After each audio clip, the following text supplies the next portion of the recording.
Buenos días. Vamos a dar inicio entonces a la sesión de hoy, sábado 18 de abril, en nuestro primer corte o semestre de la especialización de Derecho Procesal Civil de la Universidad Autónoma.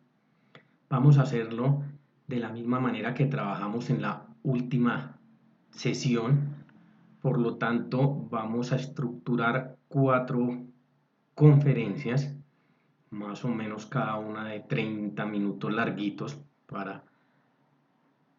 o con el fin de 2 objetivos. Uno, pues que no queden cansados de o al verlas o al analizarlas por lo largas, y segundo, por el peso que conlleva eso subirlo a las distintas plataformas. Vamos entonces a proceder o a continuar mejor con nuestro contenido programático, y vamos entonces a continuar en el segundo capítulo que estábamos hablando de los actos procesales de introducción. Habíamos visto, estábamos en el primer subgrupo, que es lo contentivo de la demanda, y habíamos quedado en el rechazo a la demanda en sus dos esquemas, tanto el rechazo plano como el rechazo posterior. Respecto al traslado de la demanda, ¿qué tenemos? El traslado se surte mediante la entrega en medio físico o como mensaje de datos de la copia de la demanda y sus anexos al demandado, a su representante o apoderado o al curador ad litem, dependiendo del caso. Miren que ya se estructura todo este esquema del mensaje de datos y tiene que no solo hacerse en físico, sino también a través de ese mensaje de datos. Un evento, y es cuando la notificación del auto admisorio o del mandamiento ejecutivo de la primera providencia judicial se surta o por conducta concluyente o por aviso o por comisionado. En estos 3 casos de ese tipo de notificaciones, el demandado podrá solicitar en la Secretaría la reproducción de la demanda y de sus anexos dentro de los 3 días siguientes, vencidos los cuales comenzará con el término de ejecutoria y de traslado a la demanda. Entonces, para esos 3 eventos se da o se otorga un plazo de 3 días en secretaría para lo pertinente.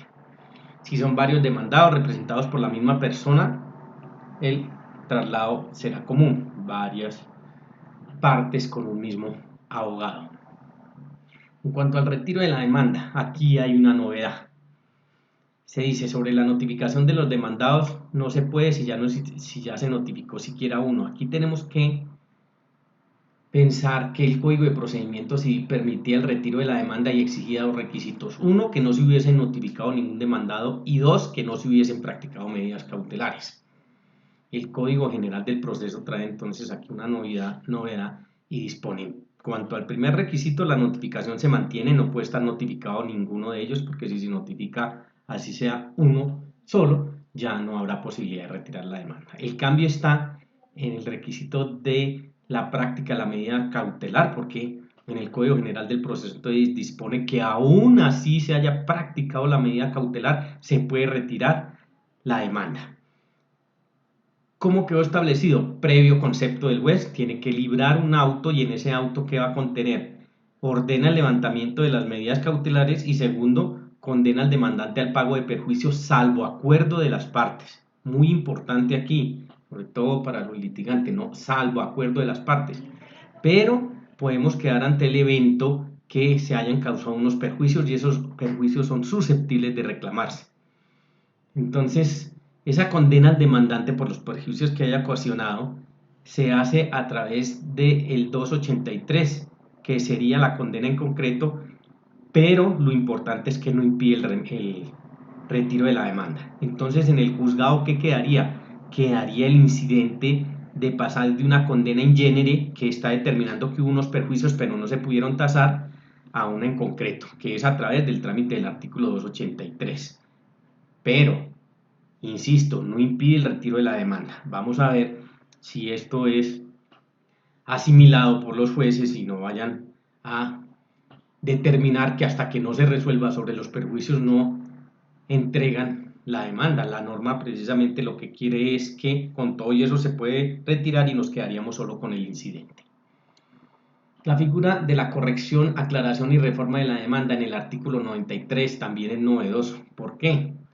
Porque nosotros no conocíamos la figura de corrección o aclaración de una demanda como tal. Sí manejábamos y se viene manejando y se seguirá manejando el tema de la reforma de la demanda, pero la corrección y la aclaración no. Existía una figura que dio mucho que hablar, que fue la de la sustitución, pero nuevo en cuanto a la demanda, corrección y aclaración. ¿Cómo quedó establecido ese artículo 93 que nos dice?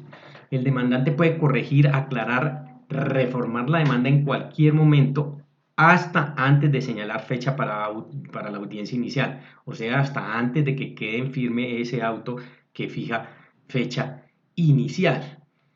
Hay unos eventos en los cuales no hay audiencia, cuando el tema de pruebas no lo requiere y no hay necesidad de practicarlas, entonces hay quedó dispuesto hasta antes de que se dicte el auto que ordena seguir adelante en la ejecución en materia ejecutiva, ¿cierto? Puesto que es el trámite subsiguiente al traslado. Por eso, analógicamente se establece, y eso ya está claro, que si no hay lugar a audiencia porque el acervo probatorio lo permite, pues será hasta antes que se dicte ese auto que ordena seguir adelante con la ejecución, hasta que antes de que ese auto quede en firme.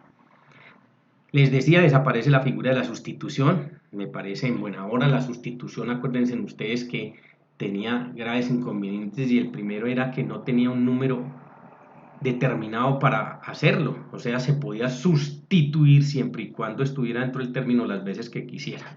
Claro que es entendible que sustituir por más de una vez una demanda, cuando se podía hacer, pues implicaba que estaba muy mal hecha. Ahora eso ya se corrigió. Y respecto a la reforma, dice: procede por una sola vez bajo las siguientes reglas. Esto hay que entenderlo porque aquí, en mi sentir, quedó mal redactado o insuficientemente redactado el artículo 93. Estas reglas operan, aquí sobre todo la primera, para todos los verbos, tanto para corregir, para aclarar como para reformar, no solo para la reforma. Entonces ahí me parece que quedó insuficiente. Hay que entender que es para los tres verbos. Entonces dice: procede por una sola vez y es obligatorio presentarla integrada. Estas dos son las que cobijan a los tres verbos. Estos dos requisitos: por una sola vez y debe presentarse integrada. ¿Por qué? Porque antes se permitía en la sustitución y era potestativo del juez solicitarle a la parte que la integrara o no. Ahora eso ya desapareció y me parece totalmente acertado también, porque ahora siempre exige que se integre. Si se corrige, se aclara o se reforma, debe integrarse la demanda. ¿Con qué fin? Es un fin eminentemente pragmático, para que nos quedemos con una sola actuación. Aquí hay que tener cuidado cuando se acuda a esta figura del 93 en cualquiera de sus tres verbos, porque habría que mirar el tema de los CDs. Mire que si nos está pidiendo que la integremos, nos toca presentarla en físico, pero también en CDs. ¿Qué quiere decir? Que los anteriores no sirven, tendremos que presentarla otra vez con el respectivo CD para el archivo del juzgado y los CDs que haya necesidad por el número de traslados que haya que hacer. La ventaja de esto es, y me parece sano, que quedamos con esa actuación. La anterior se puede absolutamente desechar toda, porque esta está integrada. Y respecto a la reforma, pues se siguen manejando los dos escenarios que ya traía el Código de Procedimiento Civil en cuanto a esa figura, y decía: la reforma posterior a la notificación será suficiente notificarla por estado, y en el auto admisorio de la reforma se correrá traslado por la mitad del término inicial, que correrá 3 días desde la notificación. Claro, este evento sigue tal cual: reforma posterior a la notificación. ¿Y por qué permite la excepción que sea por estado? Pues porque las partes ya están vinculadas. Vean que lo importante aquí es que no se está modificando para nada el tema de sujetos procesales en cuanto al extremo pasivo de la relación ni el activo. Por lo tanto, pues será suficiente la notificación por estado. Y el otro evento que consideró y se viene considerando, y así seguirá siendo, es que si hay nuevos demandados, pues en ese caso sí nos toca notificar personalmente, porque se incorporan nuevos, tocaría garantizarles el derecho a la defensa a través del artículo 29 de la Constitución, bajo las mismas condiciones. ¿Qué quiere decir esto? Que tendrá que ser el mismo traslado que está dispuesto en ese procedimiento. Sobre la contestación de la demanda, entonces pasamos a la otra orilla y el otro subgrupo en los actos procesales de introducción, ¿cierto? Que sería la contestación de la demanda, el ejercicio del derecho a la defensa que todos ustedes conocen y saben está dispuesto a través de una notificación en legal forma. Entonces en Colombia se activa la posibilidad del derecho a la contradicción, del derecho a la defensa a partir de una notificación en legal forma, muy importante en legal forma, porque si no, saben ustedes, devienen en nulidad. Ya en cuanto al documento como tal, porque se sigue manejando, acuérdense que este primer evento o esta primera etapa del proceso, que es los actos procesales de introducción, estos dos que estamos viendo, demanda y contestación de la demanda, se siguen manejando mediante el sistema de la escrituralidad. Entonces, tanto documento demanda como tanto documento contestación de la demanda. En ese documento, pues también es obligatorio, si es persona natural, la cédula de ciudadanía, si es personas jurídicas, patrimonios autónomos, el NIT. Si niega o no le consta algún hecho, manifestará en forma precisa y unívoca las razones, porque si no, se presumirá cierto el hecho. Esto es nuevo también y por eso se había dado campo, desafortunadamente, en contexto del Código de Procedimiento Civil que, y ustedes lo vivieron, demandaba mucho de los hechos, decía, no sé, no me consta, me atengo a lo que se pruebe. Eso ya no es de recibo en la actuación procesal, porque eso es desleal. Estoy hablando de la parte demandada, del demandado. El demandado tiene que manifestarse sobre el hecho, porque a él algo le tendrá que constar, algo conocerá el hecho, así lo desconozca, pues así lo tendrá que manifestar, pero no como antes, que era desleal en decir, no sé, no tengo ni idea, me atengo a lo que se pruebe. Y tiene una consecuencia procesal, jurídico-procesal bien interesante, y es que si no se hace así, se presumirá cierto el hecho. De ahí que se estructuró que la falta de contestación o contestación deficiente o insuficiente hará presumir ciertos los hechos susceptibles de confesión, que esa es la consecuencia jurídica de la cual hablamos. Confesión, que es la aceptación de hechos personales, patrimoniales, de los cuales pueda derivarse una consecuencia jurídica desfavorable. Entonces, aquí lo que está haciendo en el fondo es obligando que el demandado también actúe de buena fe, como lo tiene que hacer el demandante y como lo tenemos que hacer todos los sujetos procesales. Le corresponde el juramento estimatorio y si omitió hacerlo, se le dan 5 días para que subsane.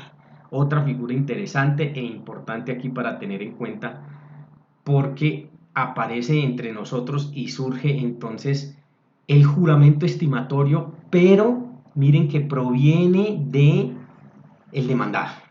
Por eso el tema de juramento estimatorio no está asignado, como erróneamente han creído muchos, solo al extremo demandante. No, el juramento estimatorio cobija a los sujetos procesales, partes y terceros cuando haya lugar. Cuando haya necesidad de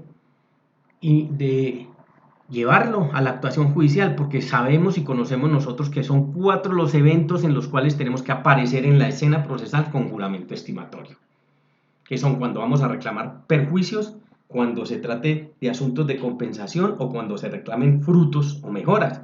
Entonces ahí puede ser que el interés lo tenga el demandado y va a ser muy común, por ejemplo, en el tema de mejoras. Por lo tanto, yo tendré que referirlas en la contestación de la demanda, pero no solo referirlas, tendré que presentar el juramento estimatorio conforme al artículo 206 del Código General del Proceso. De lo contrario, el juez me va a inadmitir y me va a conceder 5 días para que subsane. Entonces miren la figura que aparece, la posibilidad de la inadmisión de la contestación de la demanda. Eso es totalmente nuevo también para nosotros. Nosotros no conocíamos la figura sino de la inadmisión de la demanda. Bueno, ahora surge la posibilidad que se inadmita la actuación, en este caso la contestación de la demanda. Lo hablo porque puede ser también para terceros que reclamen perjuicios, por ejemplo, tendrán que hacerlo también bajo la figura del juramento estimatorio. Entonces, la inadmisión de la contestación de la demanda y en general la inadmisión de cualquier actuación, como la que estamos hablando, la incidental. Tiene esto su respaldo en los artículos 13 de la Constitución y el 4 del Código General del Proceso en un asunto que se ha discutido de larga data y es que de alguna manera estaba desequilibrada el ejercicio del demandante y el demandado en actividad procesal porque se disponía y se dice el demandante cuánto tiempo tiene para accionar. todo el que él quiera es libre para hacerlo. Claro, tendrá que tener en cuenta el tema de la caducidad de la acción, pero de resto no lo obliga a ningún término.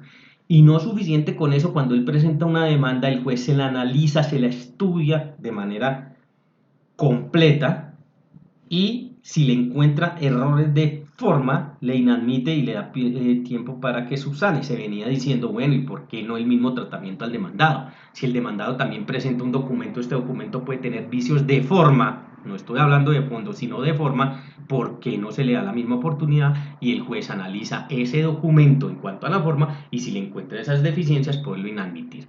Bueno, esto es una ventana que se hable a través de estos artículos y entonces estamos frente a la posibilidad que el juez también estudie ese documento en cuanto a la forma y pueda darle la oportunidad al demandado para que subsane. Y eso sería sano para todo en general la administración de justicia. Con base en esto se ha presentado una situación que el doctor Ramiro Bejarano dispone y pregunta si es obligación o no del juez admitir o rechazar la contestación de la demanda. La solución, dice él, es una reforma legal o un pronunciamiento constitucional con base en los artículos 321, los numerales 1 y 4.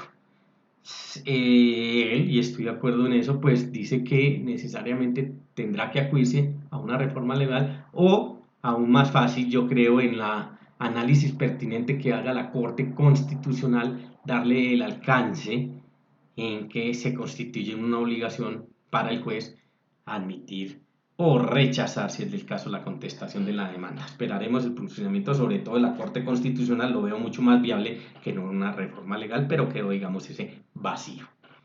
En cuanto al allanamiento de la demanda, ¿qué tenemos de nuevo? La figura del allanamiento como mecanismo de derecho a la defensa. Cuando el demandado sea la nación, el departamento, el municipio, lo podrá hacer el representante legal de esa nación, presidente de la República o sus delegados, sus ministros, el gobernador o el alcalde si hablamos de departamentos o municipios. Miren que ya entonces existe la posibilidad de allanarse a la demanda para estos entes de carácter nacional y regional. Antes estaba totalmente proscrito, ahora se puede hacer a través del representante legal. ¿Y cuál es el mecanismo y manejo que se le ha dado?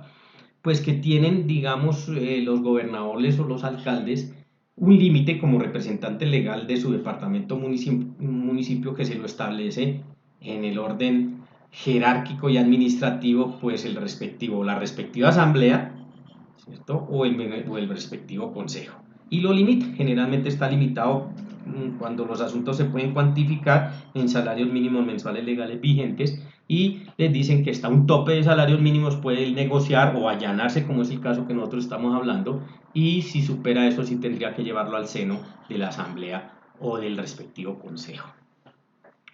Sobre las excepciones previas, ¿qué pasó y qué tenemos? El régimen de excepciones previas se mantiene de acuerdo a la génesis de la figura. Las excepciones previas, sabemos todos, están hechas para corregir el rumbo del proceso y así se mantiene. Son taxativas, hoy las tenemos en el artículo 100 del Código General del Proceso y me dice cuáles son las excepciones previas que yo puedo proponer. Por su carácter taxativo, necesariamente tendremos que acudir a alguno de los numerales y argumentar y fundamentar con base en eso. El manejo. Creo que quedó mucho más sencillo. Dice, se proponen durante el traslado, por lo general, en escritos separados, saben ustedes siempre, fundamentadas y con las pruebas a que haya lugar. El juez se abstendrá de otras pruebas salvo cuando haya falta de competencia por factor territorial o falta de integración del litisconsorcio necesario, porque en estos dos casos puede practicar hasta 2 testimonios para determinar y obtener el convencimiento sobre que prospere o no esa excepción previa. Restringidas para los procesos de expropiación, descartadas o alegación, no caben. No estoy de acuerdo con la figura, pero no pues en el momento de ahondar en eso.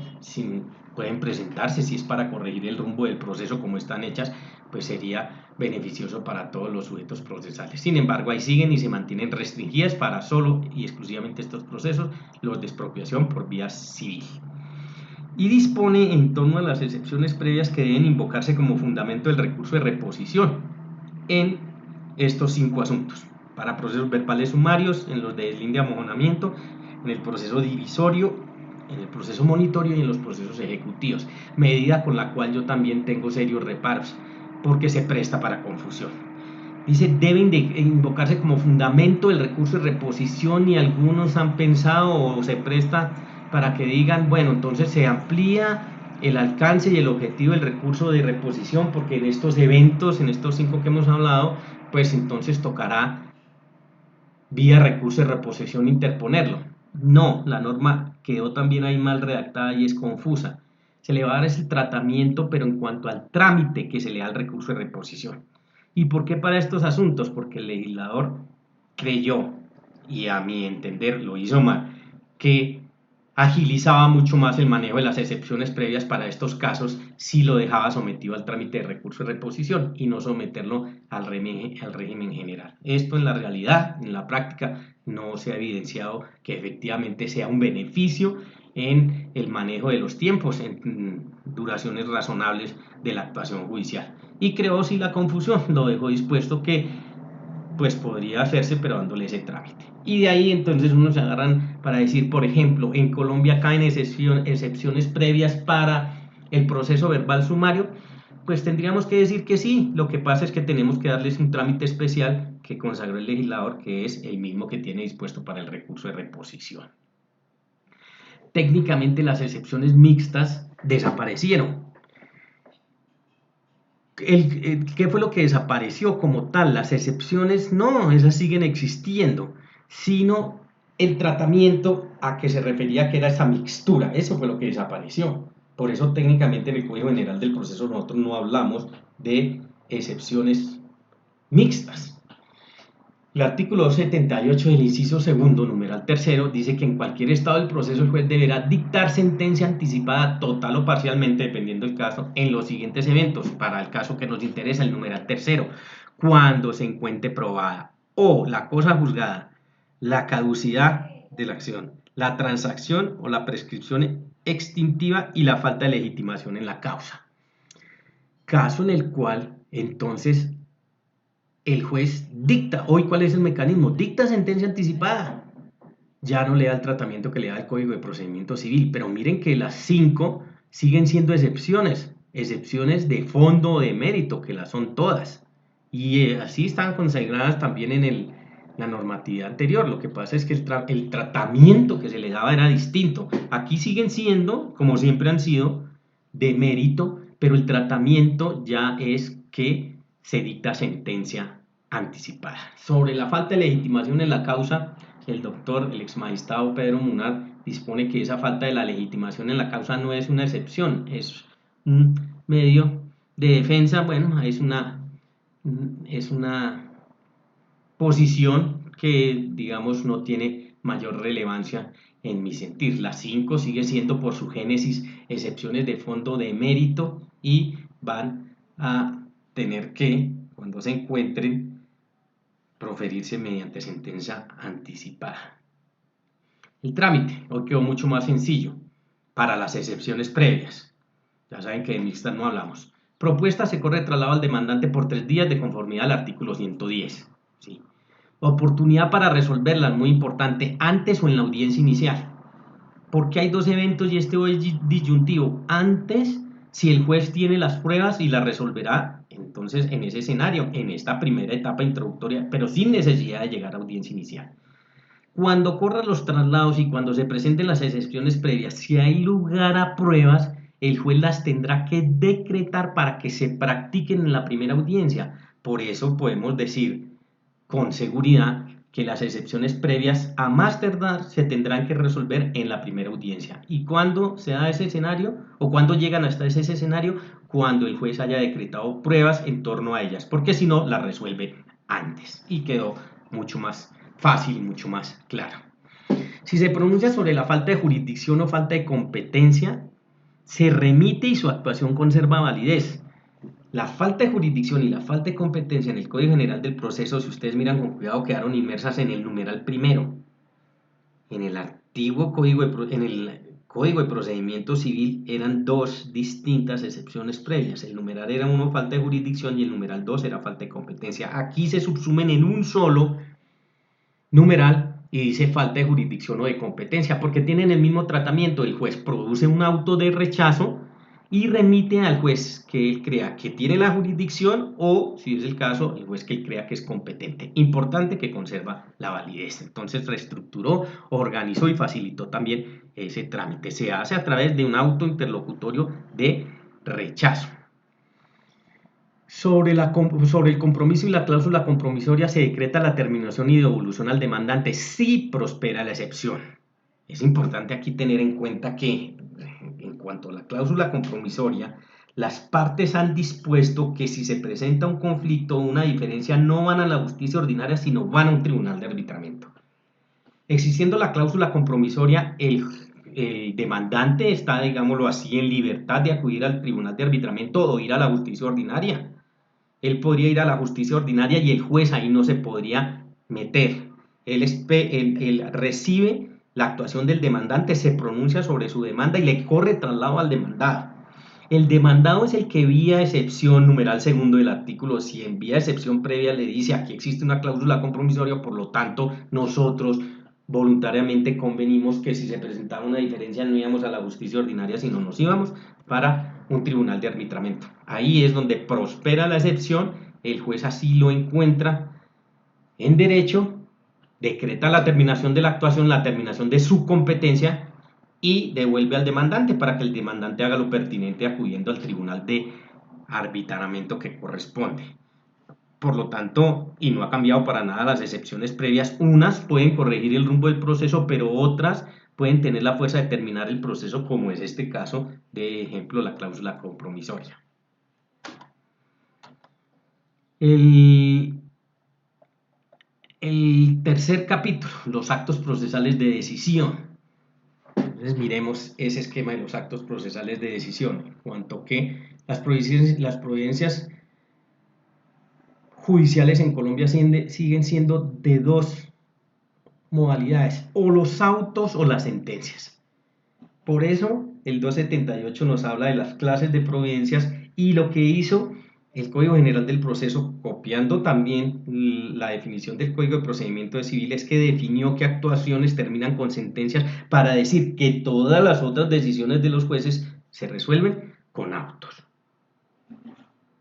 Entonces, 4 escenarios contemplaba el Código de Procedimiento Civil que terminaran con sentencia y los asume el Código General del Proceso idéntico, de manera idéntica. Dice, las que deciden el incidente de liquidación de perjuicios, entonces son o serían las nuevas, porque ya existían las 4, que son todos aquellos eventos que deciden sobre pretensiones, todos aquellos eventos que deciden sobre excepciones de fondo de mérito, las que resuelven el recurso de casación y las que resuelven el recurso de revisión. Esos 4 eventos siguen terminando con sentencia, pero se incorpora uno nuevo y aquí está la novedad, y es las que deciden el incidente de liquidación de perjuicios en el Código General del Proceso. Entonces hoy pasa a definirse mediante sentencia. Y ahí estamos frente a un evento nuevo, porque antes en el Código de Procedimiento Civil todos los incidentes se resolvían mediante auto interlocutorio. Ahora, con el Código General del Proceso hay que tener cuidado porque todos los incidentes se siguen resolviendo mediante auto interlocutorio, excepto el incidente de liquidación de perjuicios que ahora será con sentencia. Entonces, en todos estos casos en los que hay lugar a concretar la condena en abstracto contenida en una sentencia o auto, pues será a través de una sentencia. Ese trámite incidental ya no termina con auto, termina con sentencia, consagrado también en el artículo 283 que más adelante analizaremos. Respecto a los ejemplos en los que hay que pasar de in genere, de una condena in genere en concreto, simplemente traigo estos dos en dos distintas acciones, ¿no? El artículo 67 que hace alusión a acciones declarativas y el artículo 597 en materia de ejecutivos, a título de ejemplo, ¿no? Y el llamamiento al poseedor o tenedor, que dice la norma, el que tenga una cosa a nombre de otro y sea demandado como poseedor de ella, deberá expresarlo así en el término del traslado de la demanda, indicando el sitio donde puede ser notificado ese poseedor, so pena de ser condenado en el mismo proceso a pagar los perjuicios que su silencio cause al demandante y una multa entre 15 y 30 salarios mínimos mensuales legales vigentes. Entonces vean, aquí sería el evento en el cual se establece que efectivamente tenemos unos perjuicios, pero no los hemos podido materializar. Como no los hemos podido materializar, entonces aquí tendremos que desplegar, promover el incidente para pasar de esa condena in genere a una condena en concreto. El otro evento en materia de ejecutivos está en el 597, hablando de que se levantará el embargo y secuestro en los siguientes casos. Dice, siempre que se levante el embargo o secuestro en los casos de los numerales descritos ahí del presente artículo, se condenará de oficio o a solicitud de parte en costas y perjuicios a quienes pidieron tal medida, salvo que las partes convengan otra cosa. Entonces vuelve y aparece la figura de los perjuicios y entonces volvemos a establecer que si se determina que simplemente hay perjuicios, pues estamos frente a una condena in genere, que necesitamos vía incidente pasarla a concreto. Aquí es importante también tener en cuenta, esto es siempre y cuando no se puedan establecer esos perjuicios, porque como veremos en el artículo 283 está dispuesto que la primera obligación de todo juez es cuantificar los perjuicios. Lo que pasa es que en muchas ocasiones el juez no tiene el insumo para hacerlo y por eso es que hay que acudir al incidente o tramitar el incidente.